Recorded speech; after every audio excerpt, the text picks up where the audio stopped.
Hey everybody, it's Justin from Bitterbuilt, and today we are talking batteries. What I really want to do today is help the beginner or the person who's just deciding to get more serious about their tools and start to invest money into a platform. I'd like to give you some information to help you make the best decisions. This is not a video where I'm going to be saying, ooh, buy this one. And it's definitely not a video where I'm saying, this is the way, like the Mandalorians would say. I want to help educate you so that you can make the best decision for you. You're the only person that knows what's best for you. Everybody has different needs and use cases with their tools. So what we're going to overview is first the platforms and some thought processes in as you purchase. Maybe you want to look at only one platform. Maybe you want to look at 2 or 3 platforms, or you want to go crazy and have a million batteries like I do here on the table. Then we're going to talk about adapters. Adapters enable you to dabble in other platforms, even though you have a lot of batteries somewhere else. And then we're going to talk about knockoff batteries, wherever it might be in this pile. Knockoff batteries, the cheapo ones that you can buy on Amazon and other places, are they worth it? What is their place? Does it belong in your tool bag? We'll find out today on Bitterbuilt.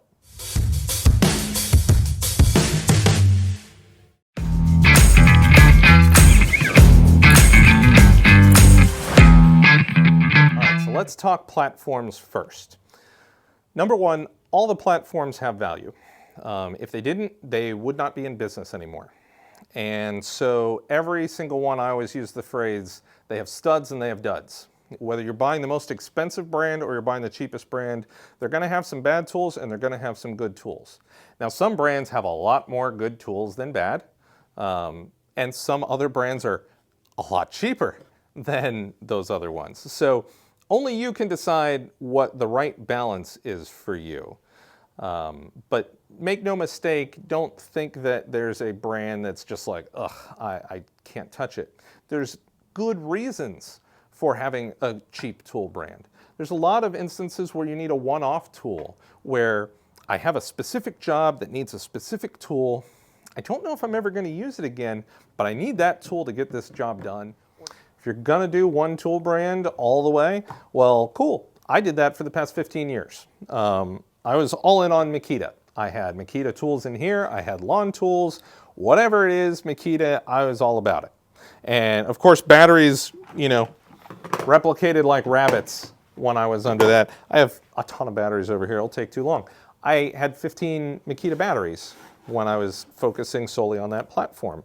And because I spent that much money as an investment on those batteries, it really locked me into the platform. So pros and cons there. Pro, I always have charged batteries for whatever I'm going to do, whether it's in my car, my trailer, or over here in the shop. There are charged batteries everywhere. I never have to worry about, oh, did I bring that charger, or, ooh, do I have enough of those batteries? You're set. This is great if you're a professional and maybe you have multiple people on a crew, or you're constantly moving around, you're a tradesman where you're going from job site to job site. You don't want to worry about, oh, did I leave that XYZ charger at home today? Now I can't use this tool that's here. It's very simple for you to have all one battery platform, and it's great.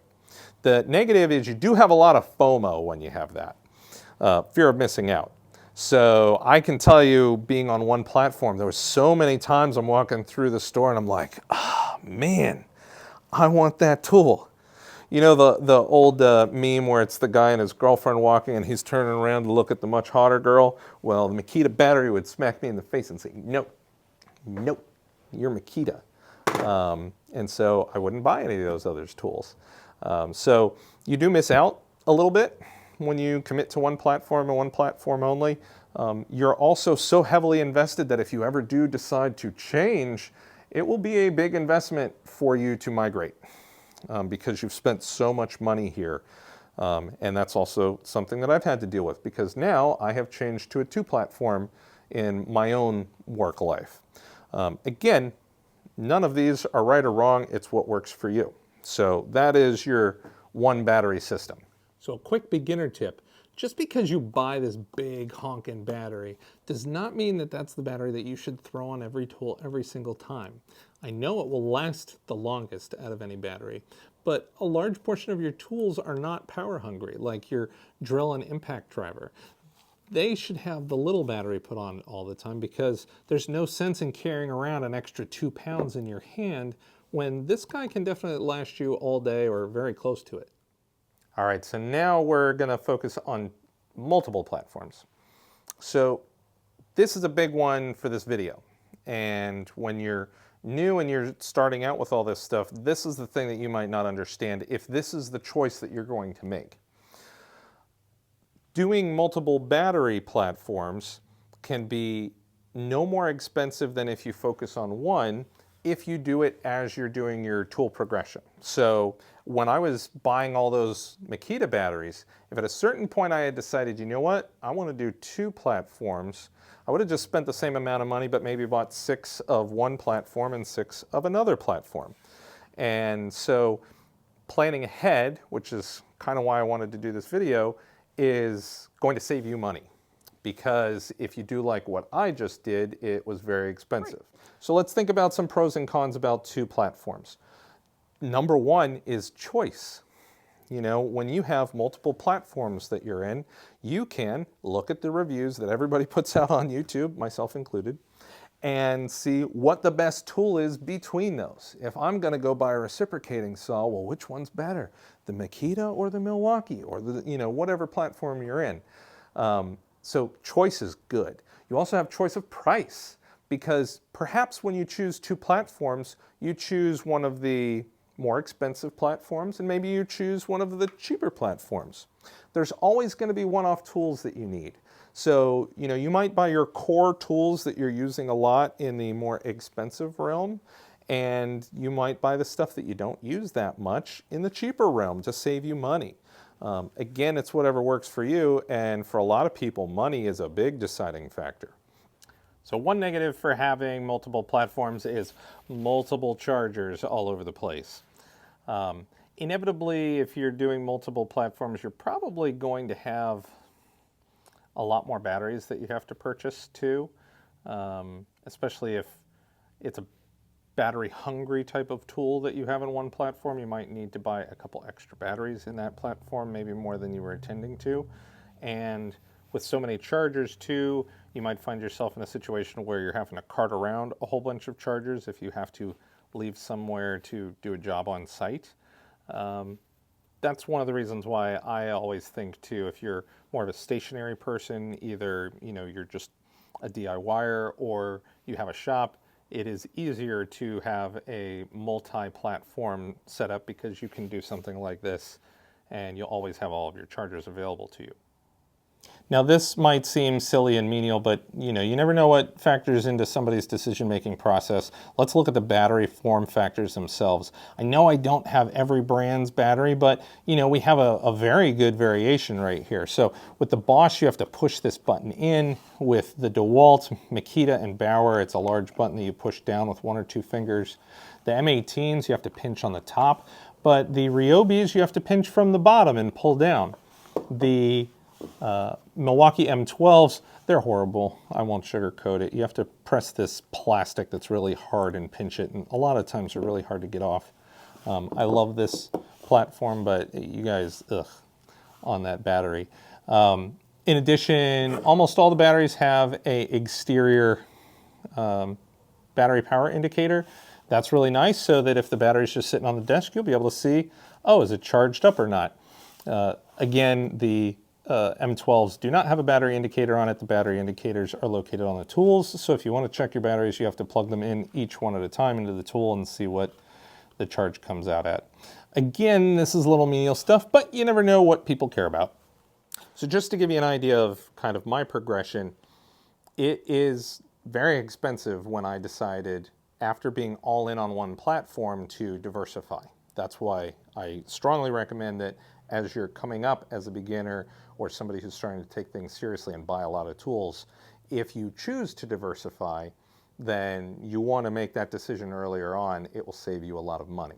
Since I did not, what I did was I sold the Makita tools that I had that I was going to replace with the M18 Milwaukee stuff. I did keep a lot of my Makita tools. I like the brand. They have lots of great tools. Don't misinterpret anything I'm saying for Milwaukee or Makita doesn't have good stuff. They do. But I had a reason to replace these with really light stuff. There's also another thing to consider. When I started buying thousands of dollars worth of tools, while I have a business and I can buy whatever I want for my business, when I start bringing thousands of dollars of tools home to the home shop here, your significant other, beautiful woman, smart, intelligent, very funny, awesome, beautiful woman. She has given me some side eye like, that's a lot of tools, Justin. How much are you, what's going on? Like, how much are you spending right now? Totally justified. Beautiful woman. But yeah, you have some questions to answer if you start spending a lot of money like that. So bear that one in mind too. So let's take a look at an option that kind of helps ease that process or maybe gives you a little bit more flexibility overall so that you don't have to spend a crazy amount of money. Okay, so next we're going to talk about battery adapters. I'm surprised at how many people don't know about these because they're out there. And what they enable you to do is to take a battery from one platform and put it on another platform. That's a really cool thing and really usable, but I do need to stop right there and say it can be dangerous for your battery. You do run the risk of damaging it. And there's an easy explanation why. If you look at any of these batteries, actually, you know what? I'll look at this one. The battery itself has 5 prongs that when it gets inserted to a tool. And 2 of those prongs carry the electricity, and the other prongs carry communication between the tool and the battery. And so batteries these days, it's not just battery cells in here. There's a computer board in here that makes sure that the battery is not damaged. It makes sure that it's not over depleted, so like the energy in the battery goes to a full 0, which can damage it and actually make it cease working. So when you use this adapter, there is only 2 prongs on it. It's only sending electricity. So what it's doing is it's severing communication between your battery and your tool. So I needed to put that out there first. Before I continue on this, you run the risk of damaging your batteries. Primarily, you don't want to use it till the battery dies because you might literally kill it permanently. You would always want to stop before the battery gets to 0. That being said, you can take a Milwaukee battery and put it inside a DeWalt. You can take a Makita battery and put it in a Ryobi. You can take a Makita battery and put it on a Milwaukee, and even kind of like the dark horse thing, you can take a DeWalt battery and put it on a Bauer, and it'll run. Of course, I shouldn't have done that because it takes a couple seconds to turn off. It has its place, but again, I really got to throw out that big asterisk in the air, like it can damage your stuff. So you do have to be careful if you choose to use these things. In particular, I wanted to let you know because you just might find this thing and say, cool, and start using it and never heard the warning anywhere. One good use for these, though, is to be able to maybe dip your toe in another platform. If there's a specific tool that you want, maybe you're one of those people I'm on one platform only, but there's that sexy tool over there that you want to get and you want to try it out. I've done that with this brad nailer. I have mostly Makita tools. All of my nailers are Makitas, but the Makita brad nailer stinks, and I owned it. And it's over $300. And there's lots of good Makita tools, but the brad nailer is one of those ones that's like, it misfired all the time. And so when it died, I was like, I'm not spending over $300 on this thing. I'm going to get something else. And so when I was looking at different reviews, this guy actually came up really good. I've been super happy with it. I've had it over a year, and I've put hundreds of clips through it. Never misfires unless it's this guy's fault. So couldn't be happier with it. And so for a little while when I was using it, I was using a battery adapter. When I decided, like, yes, I'm keeping this tool and I like this tool, I did go and buy one of their batteries for this. In addition to, I didn't want to risk hurting this tool. because this is a really nice tool. I really like it. It also reduces the bulk. Like, I mean, when you use an adapter, look at how much space this takes up that I have on the end of this gun here. So I'd much rather have this little slimline battery on there. So I used it as kind of a gateway thing to see, do I like this tool? Yes. Okay, if I'm going to be serious about this, let me go get a battery for it. All right, so knockoff batteries, or if we're being polite, we could say non-OEM batteries. These guys, obviously the overarching reason to buy them is price.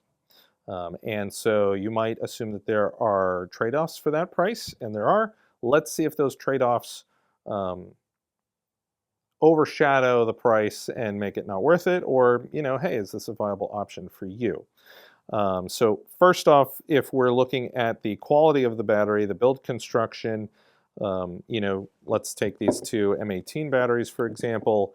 The factory-made one from Milwaukee. I've been talking Makita all day. That's the only name coming out of my head now. They have this rubberized grip on the bottom. This one does not. Their animation is weak compared to this one over here. But hey, those are really nitpicky things.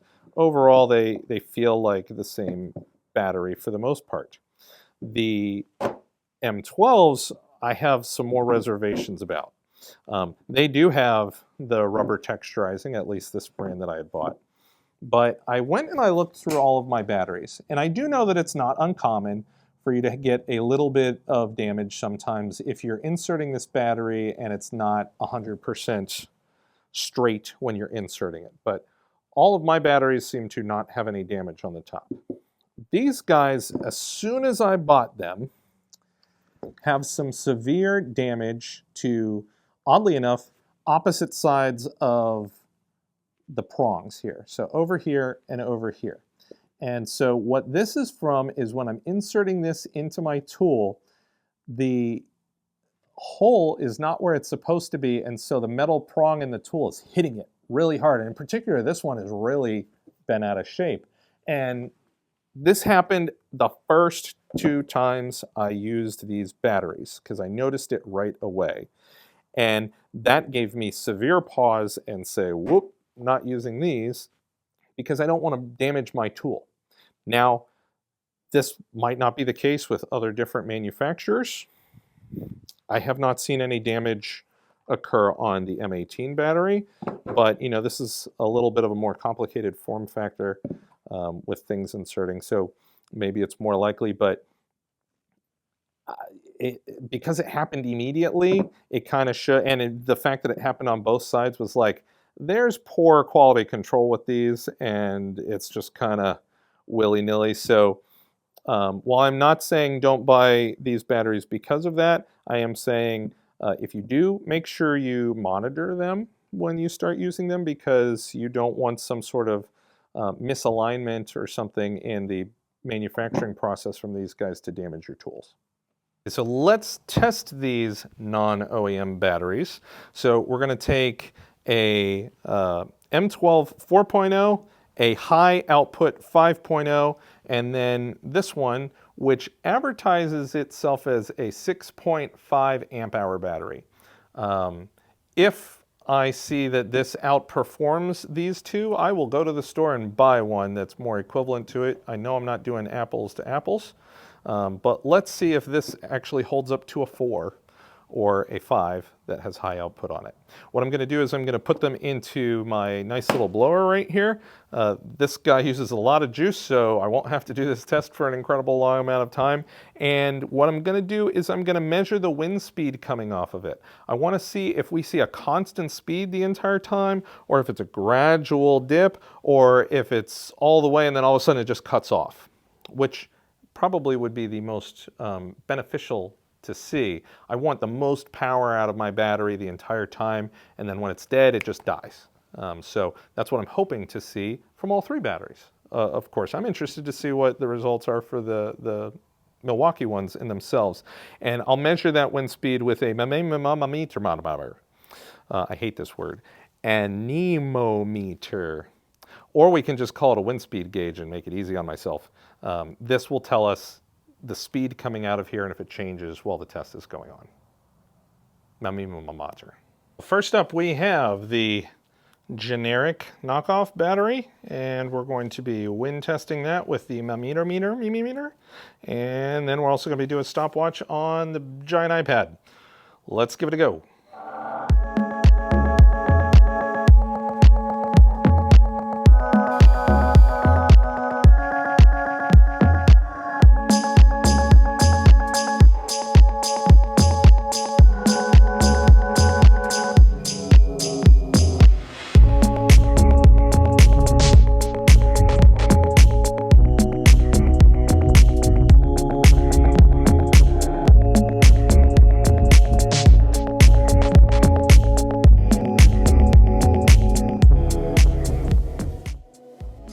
All right, so let's look at these results.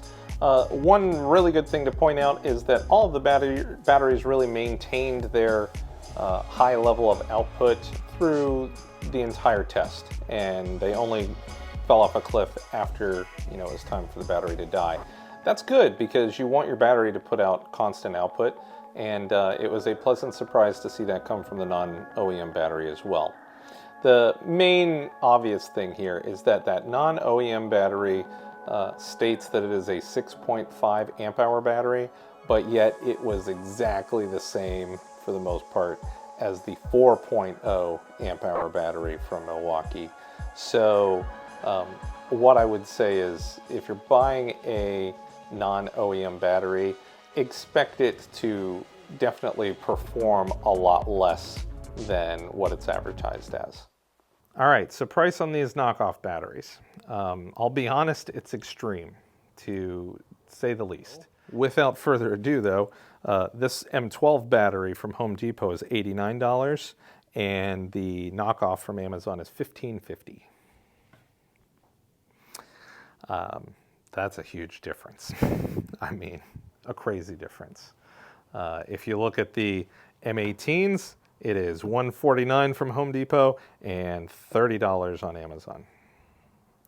Again, $110 in difference from these batteries. Now, neither of these batteries are going to produce the same as these. But from that test, at least in this one, it did perform, adequate and fell off. It wasn't like it tapered the entire time. I would say it probably advertises itself maybe like 30 to 40% more than what it actually is. So gauge that with when you're purchasing these type of things, have expectations. Also, I would definitely say look at the reviews on Amazon for these knockoff batteries. You get about half of them that are saying yay, and maybe those were reviews that were written when they first bought the tool. And then you have the other half that are saying it died in 3 months, it died in a year. I bought 4 of them and 2 of them are already dead, 2 of them are working, so I guess it's a lottery system. So that's something to bear in mind too, but at those cheaper prices, I'd say it's worth a gamble sometime. But let's muddy the waters a little bit and add one more option in here so that it's not so stark. My sponsor, SafetySourceSupply.com, they are a discount retailer, so they only sell OEM brand new stuff. New in box, not refurbished, nothing. So it's the exact same thing you'd buy at Home Depot, but they sell it at a crazy discount. So if we revisit this M18 again, Home Depot sells it for $149. SafetySourceSupply.com sells it for $55.99. And then the aftermarket one is $30. So now instead of this huge price gap, we have a very attractive price gap. So they sell good batteries at the lowest prices I've ever seen. Numbers don't lie. That's why I like having them as a sponsor. I just get to say, hey, look at their cheap prices and I'm done, right? There's no influence or anything. No me telling you something's good when it's actually not just because it's a sponsor. If we look at DeWalt with the same type of price thing, I know I don't have one of them here, but if you're buying a DeWalt battery, 5 amp hour, 20 volt from Home Depot, it's around $100 if you buy the 2 kit with the charger and then you divide the price in half. It's around $100. Same type of kit from SafetySourceSupply.com comes in at $45, and then the knockoff battery is $30. So when we look at DeWalt, there's only a $15 difference between the brand new battery at Safety Source Supply and the knockoff one. So, like I said, muddied the waters. I, me personally, would rather have an OEM battery all the time just because I'm more of a professional user. So I want the maximum amount of power and I don't want to worry about my tool breaking or damage or anything. So I'd probably stick more with that. You, on the other hand, might be more cost sensitive to things. So I would say you could do all knockoff batteries, but I would say at minimum do a mix. You know, have a couple good ones, have a couple knockoffs just to fill out your bag so you have it and you didn't have to spend $1 million on your batteries. But again, choice is yours. So that was my incredibly long battery video. I apologize for that. I wasn't trying to preach or be wordy, but what I was trying to do was give you as much information as possible so that you had comprehensive knowledge to make educated decisions for yourself, because you're the only one who can figure out what you need for yourself. I would love it if you would join our channel. We have an excellent community, so if you just want to click that subscribe button, you'll be able to learn along with me. I am not an expert woodworker yet. I cannot pick up an oaken log and caress it against my face and then snap my fingers and it turns into this amazing product. I will, but I'm not there yet. So, you know, join my channel and learn with me as we can progress together through this journey. So stay safe in the shop, and I'll see you in the next video.